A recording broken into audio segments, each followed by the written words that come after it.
The study of magnetism can be traced back to Egypt. Also, we find the Greeks used it, and among the Greeks and early Egyptians, we have the first understanding of the nature of magnetism. It was used principally in healing. It was well known to Pythagoras, who gave us considerable information on the subject, which was promptly forgotten by everybody else.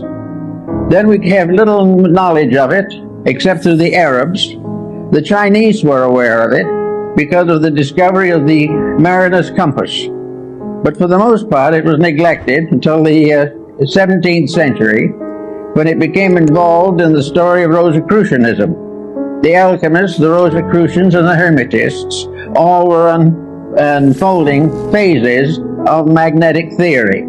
Then we come down a little later and we come upon a curious instrument, Mesmer's magnetic tub.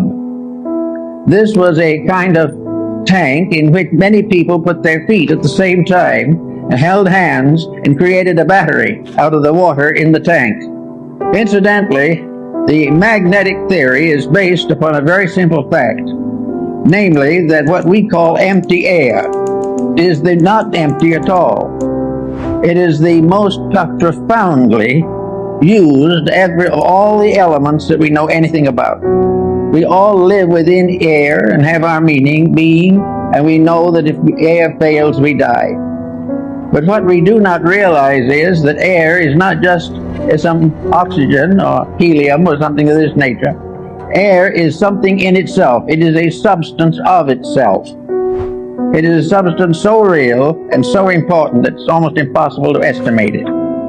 It is a tremendous field of magnetic energy.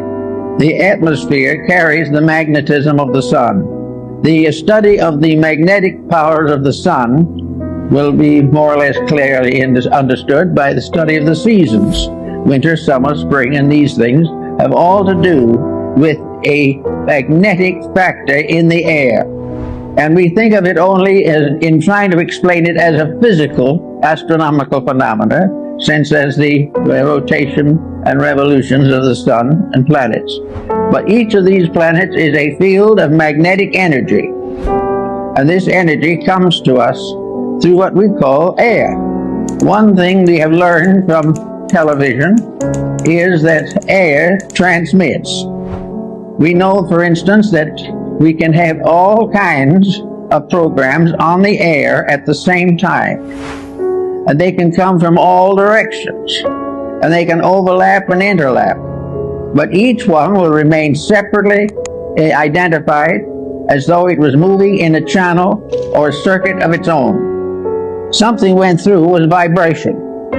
And this vibration in the magnetic field can be divided into an infinite complexity of separate emanation. In other words, if we had 1,000 different channels, they could be differentiated in the magnetic field so that each one would be broadcast correctly and properly for whatever it is. Thus we realize there's something out there besides air, something besides helium and oxygen, something besides the ordinary factors we take into consideration scientifically. We are in the presence of a mysterious agent, an agent that is part of everything that we are. Now, studying magnetism as it comes into the human body, we discover, along with Kilmer, that each human body is surrounded by an etheric or energy field. This energy field is sometimes referred to as an aura, but it is not the true aura that we think of in metaphysics. This magnetic field is an area of energy.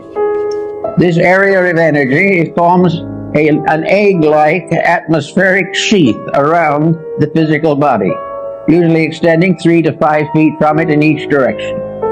This energy field is the basis of virtue, because this energy field depends for its reality, its serviceability, and its protecting power to move emotion, thought, and the attitudes of the person around which this magnetic field is gathered. In other words, the individual, if they are normal, if mentally, emotionally, and physically, they're keeping the rules, this magnetic field forms a tremendous protection. It is normal, it is healthy, it is constantly able to handle infections and all kinds of difficulties. It will help to heal wounds. It will help to recover the use of functions and organs.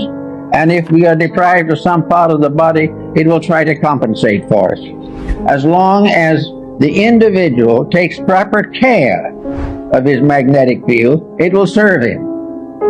Now, this is a phase of morality that is generally overlooked.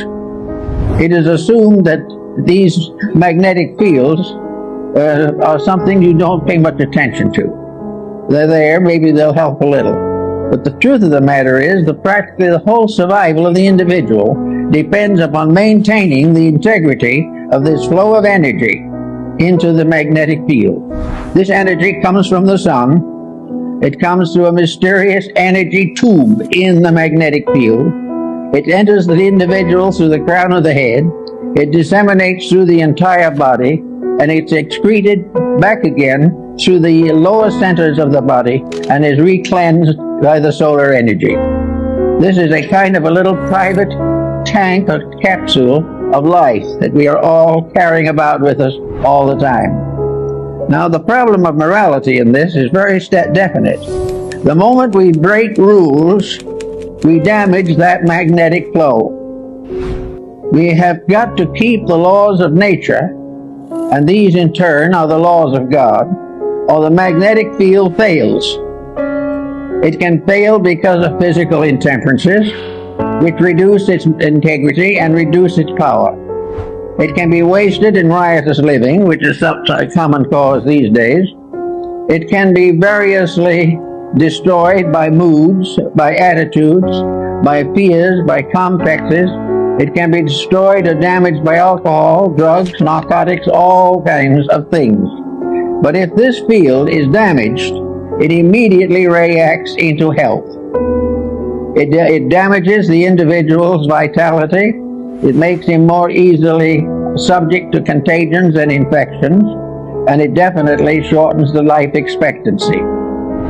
Now, we think of the magnetic field as surrounding the entire structure of the body, as Kilner shows in his work on the human atmosphere.